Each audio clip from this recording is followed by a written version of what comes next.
Hi YouTube, my name's Aisha, welcome to my channel. This channel is going to be all about renovations, so as I find properties to renovate, you can follow me on the journey of renovating them, and hopefully I will be able to provide some interesting content for you. I might also upload the odd DIY tutorial, maybe sometimes I make things that go into a space.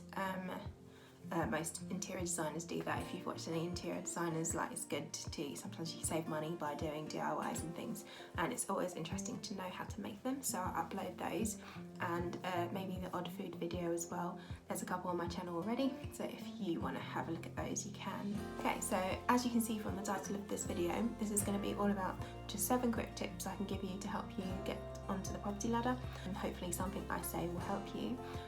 I'm not naive enough to think that this is all new information. It's not new information, it's just what I've learned along the way, and sometimes you see people doing something and you wonder how they got their start.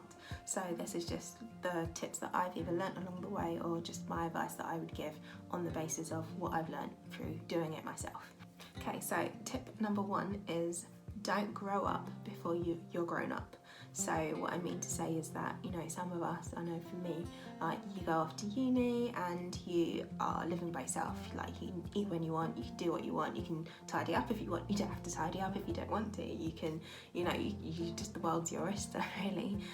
You've got so much freedom and like independence, and sometimes a lot of people make that decision from there to never go back to the family home, and they sort of go off and rent with friends, or they maybe they found like a partner at university and they go off and they want to live with that person, and so they start renting. But actually that is probably not the best thing to do, because actually you're just ending up paying somebody else's mortgage and never getting your own one, and sometimes you can get that stuck into that rent paying cycle, because the more rent you're paying, the less money you're saving.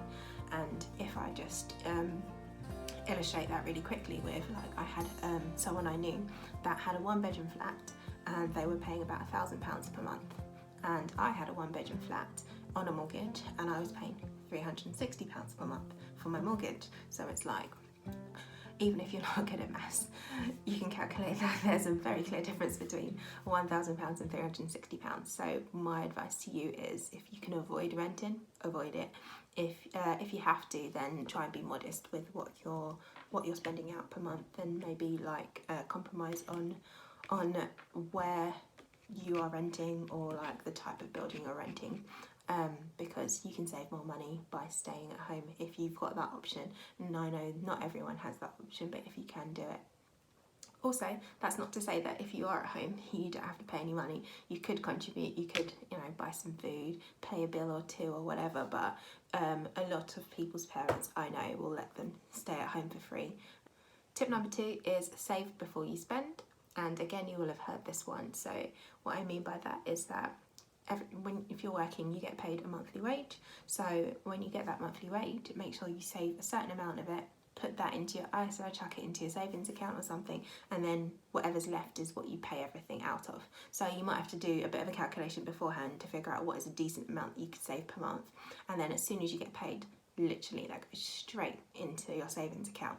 And then what you have left, you pay your bills, like your phone bill or whatever, you maybe go on holiday, you eat, you drink, whatever you do with that money, you do with it, but just make sure that before you even spend your money, you're saving some of it.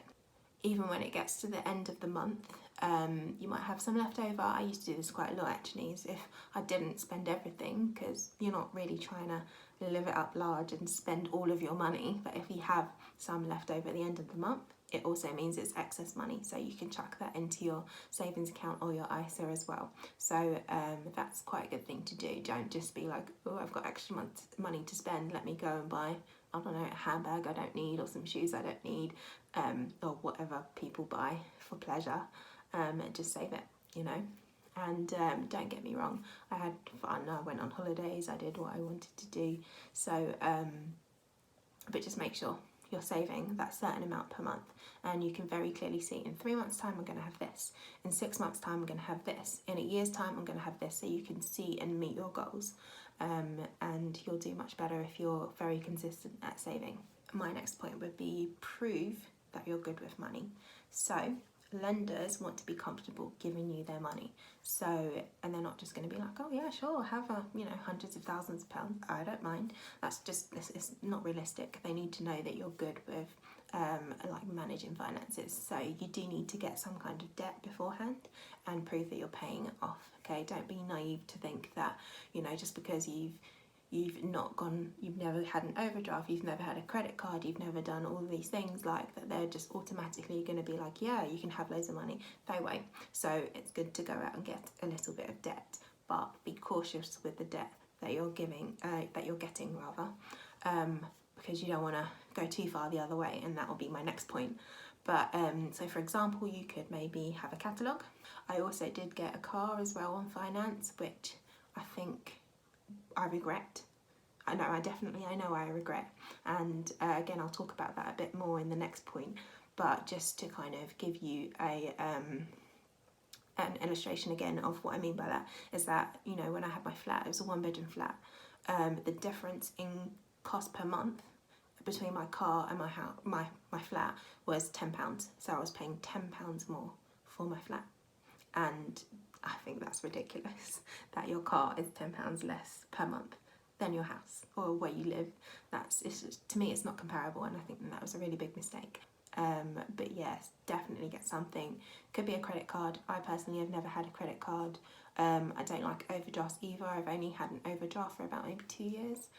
I don't like spending money that isn't mine, but you do have to do something. So figure out what is going to be easily manageable for you, what kind of debt is going to be, 1, most beneficial, and 2, easiest for you to manage.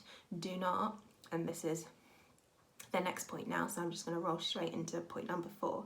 Do not go crazy trying to prove that you're good with money, because you'll end up proving that you're not good with money. So you can go out and get a flash car, you can go out and get this, get that, go on holidays, do this, and just clock up that debt until actually at the end of it you have a 0 credit score. Okay, and if you have 0 credit score, which I've known quite a few, I don't want to be sexist, but they're usually men. I only know men that have ruined their credit score. I'm sure there's loads of women out there that do it, trust me. But once you have 0 as your credit score, like, a bank is not even going to give you £1, much less like hundreds of thousands of pounds. So you definitely want to make sure that you are being sensible with your debt. Okay, just don't go overboard. Things are temporal, so having a car, it's just, yeah, it might give you a little bit of pleasure. I'm driving, looks so cool, blah blah. It means nothing. Your clothes at the end of the day mean nothing. All of these things that people will look out and be like, oh, that guy's got money or that girl's got money, it actually means nothing. And when you look at all of the the rich people in the world that have, like, not new wealth but like generational wealth or like old wealth, they don't wear flash clothes, they just wear casual clothes, and they just look like any old person walking down the street. And it's because they don't waste their money on foolish things. Any debt that you do get, eventually you're going to have to pay it back. It's not your money, you're going to have to give it back.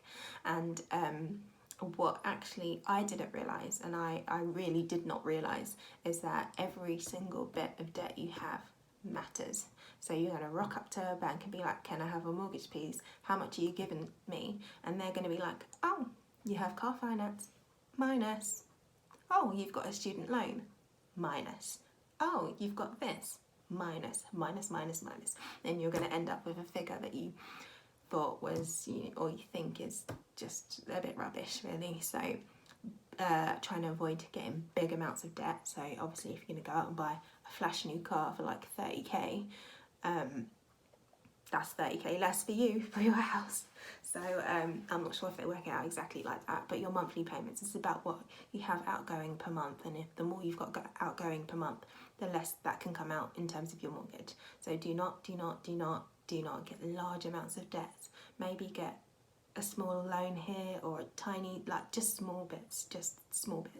And that really hit me, because I was looking at my sister. We both have similar careers. We have the same career, we're both teachers, and I was looking at her and thinking, oh, she's got a similar life to me, similar career to me, this is the property she's managed to get, so I should be able to do that too. And actually, by the time it came around to it, she was before the top-up fees, so she had less uni debt. And in fact, I don't think she had uni debt because it was still manageable at that point. So that was less for me, and she didn't go out and get car finance, I did. So again, that was less for me, so I couldn't then match what she was able to do because I just gone out and got more debt than she did. So yeah, it really will affect you, and you might not realise it until it comes around. So if you're before having gotten all of those debts, so if you're young, you're 17, 18, you're early 20s, do not go out and get things that you just don't need. And one day when you've made your money, you can go out and get those things, and maybe you won't even need finance. Along with that, actually, when we're talking about credit score, one thing I didn't have, and I found out when I got to having my car finance, is that they wouldn't even talk to me if I wasn't on the electoral roll. So make sure you get yourself on the electoral roll.